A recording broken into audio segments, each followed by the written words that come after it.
$4. 7 billion in US-listed emerging market funds are quietly exposed to Ethiopian military spending, and your diversified portfolio likely holds a piece of it. Most dividend investors believe emerging market bond funds spread risk evenly across dozens of countries. The prospectus says diversified. It sounds safe, but SEC 13F filings from Q3 2024 tell a different story. One concentrated in African sovereign debt tied to geopolitical conflict. Here's what matters to your wallet. A household with $1 million in emerging market bonds could hold $47,000 to $94,000 in Ethiopian exposure. Ethiopia's Ministry of Finance just allocated $338 million for geopolitical and military costs in 2024.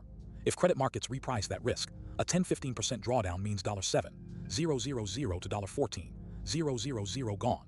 Worse, yield compression from a credit downgrade could cut your annual distribution income by $2,000 to $3,800 for the next 5 to 10 years. But here's the part that should actually worry you. Most of your financial advisor won't catch this. Why? Because the exposure is buried.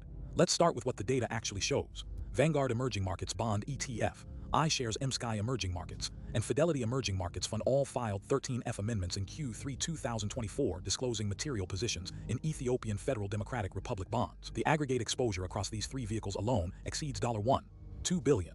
But here's where it gets buried. Prospectuses list Ethiopia under Africa/Middle East regional allocation, a 12-18% category limit.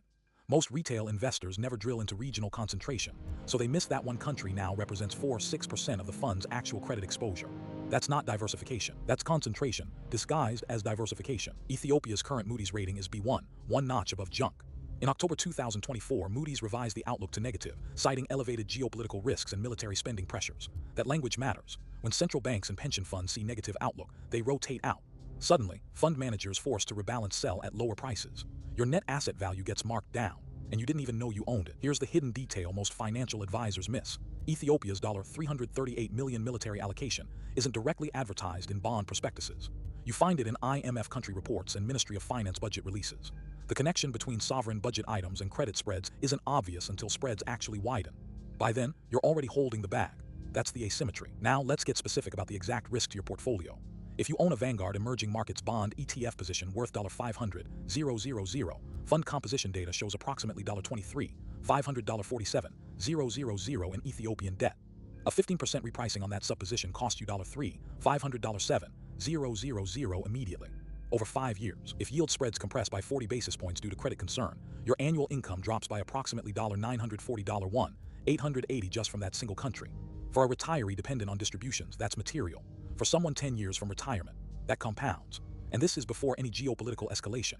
If regional conflict deepens, a 20-25% drawdown suddenly becomes realistic. That's $9, $400, $11, $750 on a $500K position. One country, not supposed to move your needle. There's also a timing element that most investors completely miss. Tax loss harvesting deadlines close December 31. Q1 2025 distribution announcements typically price in revised credit outlooks by mid-December. You have a narrow window, roughly 6 weeks, to audit your fund holdings and decide whether to rebalance or harvest losses before year-end. After January 1, you're locked into different tax treatment. Here's how to verify your exposure in 3 steps. First, go to SEC Edgar and search your fund's ticker plus 13F. Download the most recent filing. Second, search for Ethiopia or Federal Democratic Republic. Cross-reference holding size against the fund's total net assets. Third, divide the Ethiopian bond position by the fund's AUM to calculate your personal exposure. If the fund is 1% of your portfolio, multiply your calculated percentage accordingly. The mainstream reading is, emerging markets are volatile, diversification reduces individual country risk.